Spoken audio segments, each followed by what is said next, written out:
energizing dreams.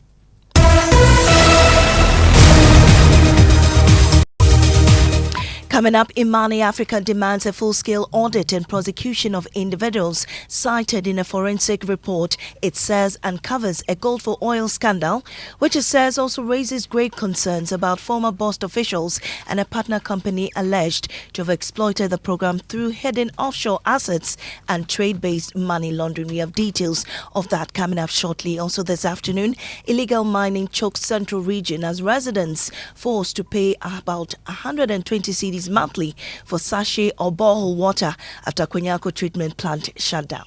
You can't even use it to cook. Me, I've been using water to cook. Within a month, we can spend like one sachet bag of water is 10 cedis at where I am. So like 120 or 150. We have details as Lands Minister tasked National Anti-Illegal Mining Operations Task Force to deal ruthlessly with illegal miners as government steps out the fight against galamsey. Thousands of people who have no water because the source of our water, the forest, is being destroyed. See your hand. This is why you are here. My friends, the people of Ghana are saying to you, you cannot fail this time.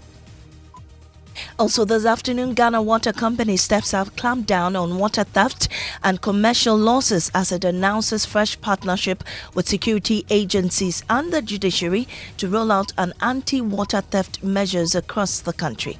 Strengthening partnership with law enforcement, regulators and judiciary to enforce anti-water theft measures.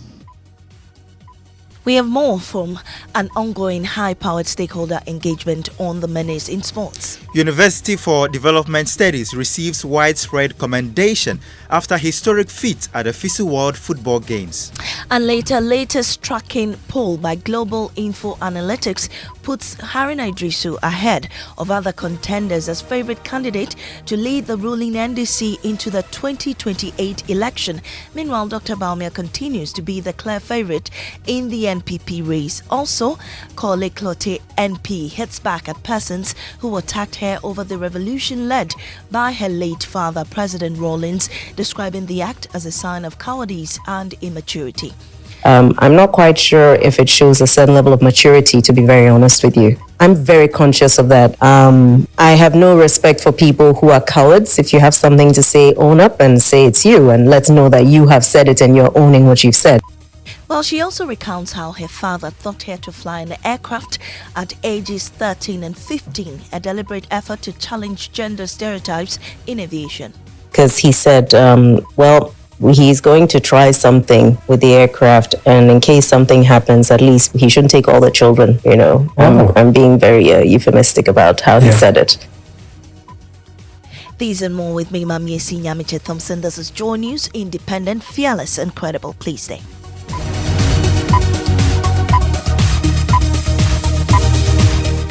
In our first story, think tank Imani says a forensic risk assessment of Ghana's gold for oil program has revealed staggering fiscal leakages, systemic fraud, and government failures, sparking fierce calls from Imani Africa and a coalition of oversight institutions for urgent prosecution and recovery of stolen revenues. According to Imani, the multinational review, drawing data from the National Petroleum Authority, Bost, and Customs, exposed a pattern of opacity, preferential access and structural loopholes that enabled massive revenue loss. On the gold side of the program, investigators found there were no contacts between the Bank of Ghana and the Precious Minerals Marketing Company, a lapse that allowed weak pricing controls, discretionary exchange rate practices, and mandatory delivery quotas that encouraged smuggling. Well, my colleague Maxwell Agbawa joins me in studio with more on the statement released by the think tank Imani. Maxwell, tell us about this report and the key findings from the governance review. So, Maame, Imani and the coalition of oversight institutions are describing this report as a confidential international forensic risk assessment of Ghana's gold for oil program. And they state that the key findings from the forensic review is that one, governance collapse in gold butter when it comes to Ghana's gold for oil program. They say the gold leg of the program operated without foundational contract between the Bank of Ghana and the the Precious Minerals Marketing Company, PMMC. And they say that this lack of governance enabled weak pricing controls, discretionary FX practices, market distortion, and many others. They also say that they found a deliberate architecture of obfuscation. They said assessment concludes that these are not mere administrative lapses, but the product of a deliberate architecture designed to frustrate oversight, conceal leakage, and undermine accountability. They say that a supplementary investigative brief highlights specific serious concerns regarding the conduct of former BOST officials and an allied company, suggesting they were central architects of a scheme that exploited the Good for Oil program. And they say evidence points to undisclosed offshore assets, potential trade-based money laundering, and breaches of fiduciary duties. They say that these findings are consistent with previous research by Imani and its affiliates. Now, they also go ahead to talk about systemic revenue leakage in fuel imports. They say the analysis found that while approximately 7.5 billion Ghana cedis in import tax exemptions were lawfully granted, the absence of transparent reconciliation downstream has left the state exposed to revenue losses estimated at 7.2 billion Ghana cedis. And they say critical anomalies include missing documentation, unchecked exemptions, BOST dominant role, and then high-risk corporate actors. Well, there are reactions in the press statement released by Imani. We have details of that? Yes. Now, reacting to the findings, Dr. Ishmael Evans Yamson, who is the chairman of the Ishmael Yamson and Associates and chairman of the recently held National Economic Dialogue, lamented, quote, "This is one of many such initiatives often presented to be the answer to Ghana's poor economic performance, but in reality are meant to deceive Ghanaians and make it possible for individuals to enrich themselves while deepening Ghana's economic troubles. The revelations are frightening and clearly demonstrate how people in government have over the years connived with suspected foreign and local criminal agents to undermine Ghana's development efforts. The people, companies, and institutions involved in this brazen attack on Ghana's future prosperity should not get away with murder." Right. But there must have been some recommendations in this report.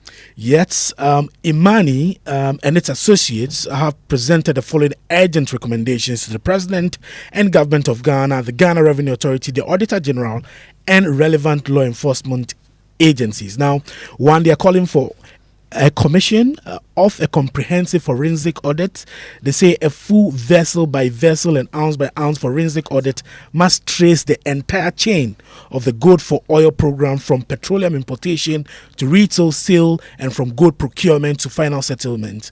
They want an initiation of clawbacks and prosecutions. They say government should recover lost revenues through retroactive tax assessments and pursue criminal prosecution of culpable individuals and companies. They're also calling for the enforcement of transparency and reform. They say mandate the quarterly publication of all contracts, pricing benchmarks, and reconciliation reports subject to independent audit. Thank you very much, Maxwell, for that update. Well, thankfully, we have Dr. Edward Provincial, former Managing Director of BOST, on the line with us. We're grateful, sir, for your time. Now, you've heard what Maxwell just told us on air. Have you seen this report, really, and how do you respond to it? Yes, I've seen this report, and my response is that the G4O initiative was run very transparently and according to corporate governance practices. And this can be found out from the findings of the audit report of BOST and Bank of Ghana. So maybe Imani has a hunch, or maybe I haven't seen their reports. I heard you talk about tax exemption on oil. There's no tax exemption on oil. The margins are put on by MPA. So when we import oil, MPA puts on the margins before it goes to the consumer. So I wonder where tax exemptions on oil came from. It really bogged my mind. On the alleged 7.2 billion leakage, Boss made a profit of 400 million Ghana cedis, as stated in their audited accounts. Bank of Ghana also reported some losses, attributing it to some forex and other losses. And it was stated clearly in Bank of Ghana's audited financial report. Unless these two reports are in doubt, those are the facts. On governance and transparency, I mean, Bank of Ghana appointed CBG as the collection bank.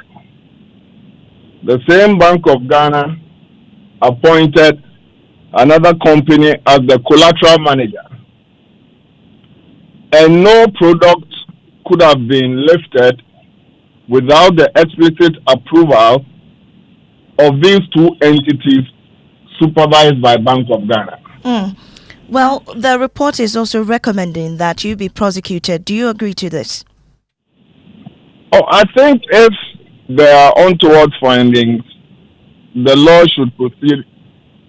But I mean, the program was very transparent, from the Ministry of Energy all the way to we, boss as an agent for Bank of Ghana. I think we have been very transparent. Right, we're grateful for your time, Dr. Edwin Provincial. He's former managing director of BOSS. Now moving on, residents in the central region are now grappling with the hidden but costly consequence of illegal mining in the central region, spending an average of 120 cedi every month on water after the closure of the Kwenyako water treatment plant. The plant, which supplied safe drinking water to the region, was shut down by the Regional Security Council and Ghana Water Limited due to dangerously high turbidity levels caused by mining-induced pollution in local rivers and streams. With tap water no longer safe for domestic use, households are forced to rely on expensive water, including sachet, for cooking, cleaning, and other daily chores, placing an additional financial burden on families already struggling with rising living costs. My colleague James Aveji has been engaging some residents in the region. It takes maybe an hour to flow. So if you are not in the house to get some, then you wait for the next 3 days. Yes. But what is the quality of water you get at home? Very dirty. Yes. It's not that clean. So you can't even use it to cook. Me, I've been using pure water to cook sometimes, and even bathing. I've been using pure water to do that as well. Within a month, we can spend like one sachet bag of water is 10 cedis at where I am. So like 120 or 150. You spend like 120 or 150 in a month. Exactly. I'm selling meat pie. Okay. Yeah. Do you use the tap water to do the meat pie? Oh, I asked for the meat pie. We have the one borehole. Okay. Yeah, pumping pipe. Okay. That we use. So they sell it to you. Yes. How much do you use? 2 cedi. One bucket. Some have sell 1 cedi. Rough calculation, maybe it's 20 Ghana, 30 Ghana. Well, still on the impact of illegal mining activities, scientists are raising the alarm over a surge in disease linked to illegal mining, warning that Ghana's health is at risk. From miscarriages to severe cognitive disorders in children, toxic chemicals used in galamsey are poisoning communities, turning an environmental crisis into a national health emergency. More in the following report. A silent health emergency is unfolding, and scientists say it is far deadlier than we think. In mining communities, especially, doctors are reporting an unusual rise in spontaneous abortions among women. In some hospitals, women, about 500 cases where women have gone to the hospital and abort their babies because of concentration of these heavy metals in their placenta. In fact, I have about 4,500 placentas that I've examined from different regions in Ghana here. Histoforensic pathologist Professor Paul Sampani links it to high levels of mercury and other heavy metals used in illegal mining operations. These toxic substances seep into rivers and soil, finding their way into the food we eat and the water we drink. Some of these things, like these heavy metals, go deep into destroying the cells, causing what we call systemic inflammation, leading to chronic diseases. All these hypertension that has gone up, diabetes, kidney diseases, asthma, and all those things. All these heavy metals can cause chronic diseases. Well, Minister for Lands and Natural Resources Emmanuel Amakofi-Bois has ordered the National Anti-Illegal Mining Operations NIMOS Task Force to deal ruthlessly with illegal miners as government steps out the fight against Galamsey. Addressing the task force before their deployment over the weekend, the Lands Minister said illegal mining demands urgent and decisive action.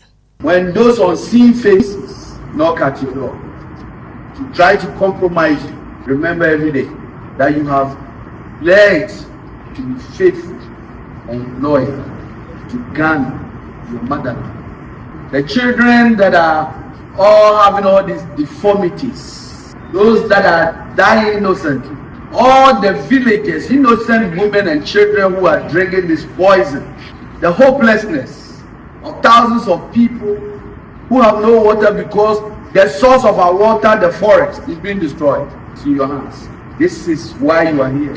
My friends, the people of Ghana are saying to you, you cannot fail this time.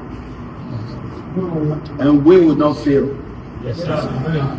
And you can trust that His Excellency President John Mahama is back cheering for you to win. Well, the Ghana Water Company Limited has announced plans to strengthen partnership with security agencies and the judiciary to step up efforts to clamp down illegal water connection. This comes at the back of growing concerns over wastages in the distribution system, resulting in heavy losses to Ghana Water Limited. We'll hear from the Ghana Water shortly, but first listen to Acting Managing Director Adam Mutawakilo cite meter bypassing, customers' non-payment of bills, among others, as factors contributing to the company's losses. The issue of commercial water losses is one of the pressing challenges facing Ghana Water Limited today. These losses, driven by illegal connection, meter bypassing, inaccurate billing, and non-payment for water consumed, significantly impact our revenue.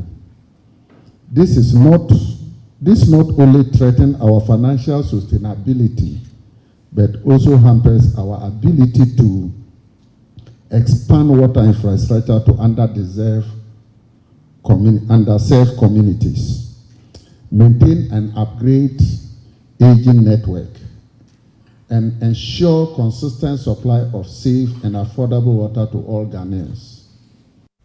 Well, the acting MD said the situation is not only depriving the Ghana Water Limited revenue, but also making it difficult for the company to fund its operations. Since assuming office in February 2025, we have faced a challenging landscape, significant liability on electricity, chemicals, other operational costs, continuing pressure on equipment procurement needs, and a mounting wage bill driven by low revenue. In July 2025, our established revenue enhancement teams, though their operational period has been brief, their field investigation have mapped scale actors, hotspots, topography of commercial losses across our systems. This finding gives us a far clearer picture of where we are and how to act decisively. My colleague James Aviji is there for us and joins us on the phone lines. James, did the managing director say how they're going to address these challenges? Yes, Maame. So from the field operators who have been investigating some of these illegal connections, the indication we are getting from them is that the situation is worse than we've been hearing. In fact, there are people who take domestic meters but use those meters to sell water on commercial basis, which is an under-declaration of their revenue. He said they are going to strengthen the partnership with the Ghana Police Service, the National Security, as well as the judiciary to implement what they call water theft policy to address the challenge. Right, James, thank you very much. And James is our man on the ground there. You're still listening to the Midday News here on Joy 99.7 FM. We'll take a break. We'll return with sports, and also colleague Clotte MP hits back at persons who attacked her over the revolution led by her late father, President Rollins, describing the act as a sign of cowardice and immaturity. I'm not quite sure if it shows a certain level of maturity, to be very honest with you. I'm very conscious of that. I have no respect for people who are cowards. If you have something to say, own up and say it's you, and let's know that you have said it and you're owning what you've said. When I wake up in the morning, I brush my teeth with Kale Charcoal toothpaste. This gives me confidence all day. Anytime you meet Amma, don't be surprised I smile showing my beautiful white teeth because I don't have cavity thanks to Kale Charcoal toothpaste for its natural charcoal properties. In fact, we are like twins. I can't go without my Kale Charcoal toothpaste. That be why I dey use Kale Charcoal toothpaste morning and night when I dey go bed safe. It dey make my teeth white when it dey comot every scent from my mouth inside. My confidence level they go up, so I dey show my 32 teeth all.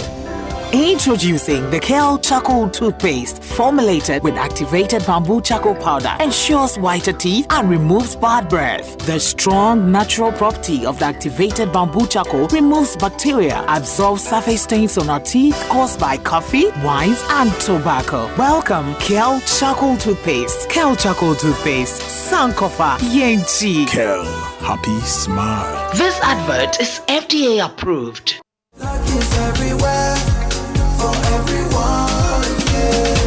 The winning season is back, but this time I am collecting the wins like jollof at a wedding. The luckiest season 3 is here. Your chance to flip your luck, or maybe your bank accounts too. 2 easy ways to join. Dial *712#. Hit 1 to buy for you, or 2 to gift a friend. Feeling lucky? Pick 1 for a random number, or hit 2 to choose your own. Pay with mobile money. Done. You're in. Or go to theluckiestafrica.com, click community tickets, choose your number, or let the system do so for you. You can buy a ticket for your boo or your favorite barber. Pay with Momo or card if you're abroad. 1 ticket could turn your 1 Ghana cedi into 500 times more. And the whole community could win 10 times over. Dial *712# or log on. Let's get lucky together because luck is everywhere.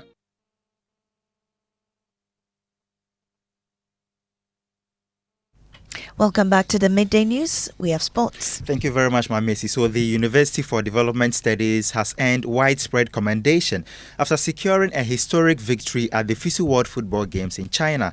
Now, Vice President Professor Nana Jane Opoku Ajiman, the Ministry of Education, the Ministry of Sports and Recreation, the Ghana FA and the Federation of African University Sports have all praised their achievement. Remember, UDS made history as the first African side to win the competition, defeating Brazil's Paulista University 2-1 in the final. Now, before I go to club football, Asante Kotoko face Wydad Casablanca in the next round of the Confederation Cup after a 5-3 aggregate win over Kwara United. But the story is different for Ghana champions Bibiani Gold Stars, who exited the Champions League after a 7-0 aggregate defeat to JS Kabylie of Algeria. Thank you very much, Mubarak. Now, colleague Clotte MP, Dr. Zanetor Rollins, has fired back at critics who attacked her over the excesses of the revolution led by her late father, former President John Rollins, questioning both their fairness and maturity. Speaking on Joy News podcast, Talk No They Cook Rice, she didn't mince words, stressing that she had no respect for cowards. According to her, if people have something to say, they should be bold enough to say it openly. Earlier in March, Parliament launched a formal investigation to identify the MP who, during a sitting on February 4, 2025, described Dr. Ajiman Rollins as the daughter of a murderer, a remark widely condemned as offensive and unparliamentary. I don't think this is about Jamaica. I think you pick and choose your battles. I will not publicly or privately turn my back on my parents because I know what they did. Sometimes the loudest voice is not the most honest voice. And I'm not under any illusion that my father was loved by everyone. There has been a lot of misinformation.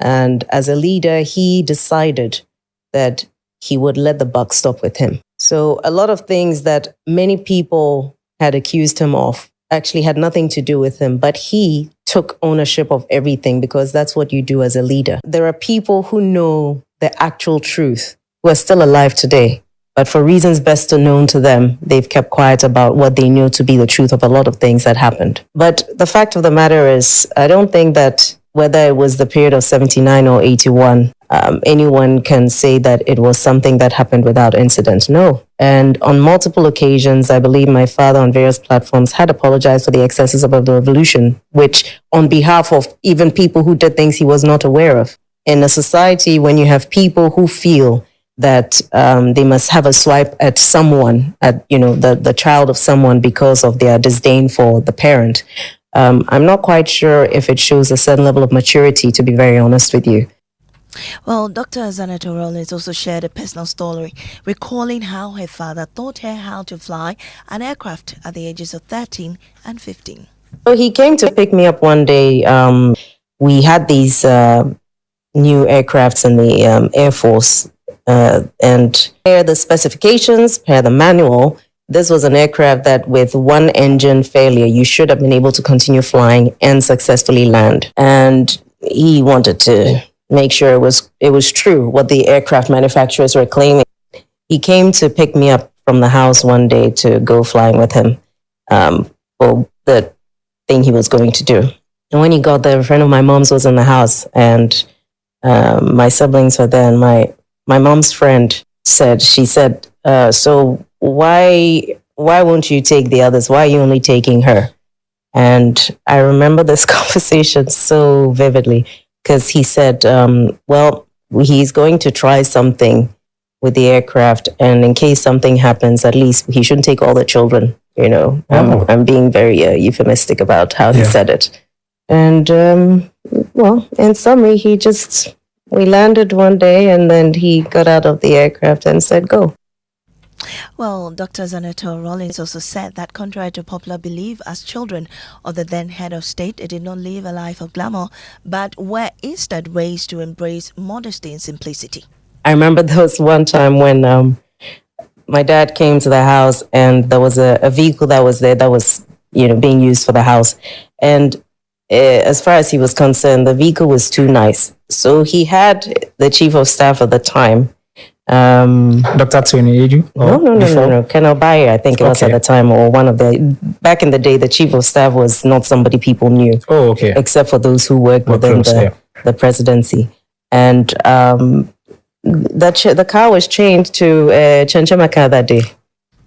Interesting there. Well, before we go out, a new global info analytics poll has given Haruna Iddrisu the edge as the man most Ghanaians expect to lead the governing NDC into the 2028 elections. He tops the list of potential flag bearers, pulling ahead of Esiedun Ketia, Ato Forson, Julius Debra, and Samuel Kujeto Ablakwa. On the other side, Dr. Mahmoud Bawumia maintains a commanding lead in the NPP race, far ahead of Kennedy Ejapong.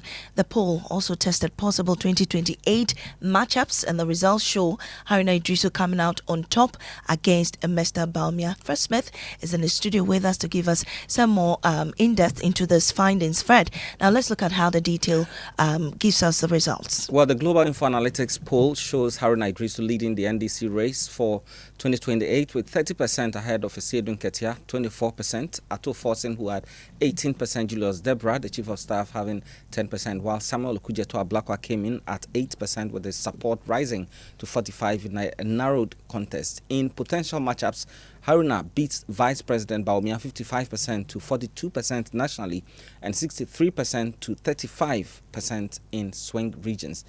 Other NDC contenders also performed strongly.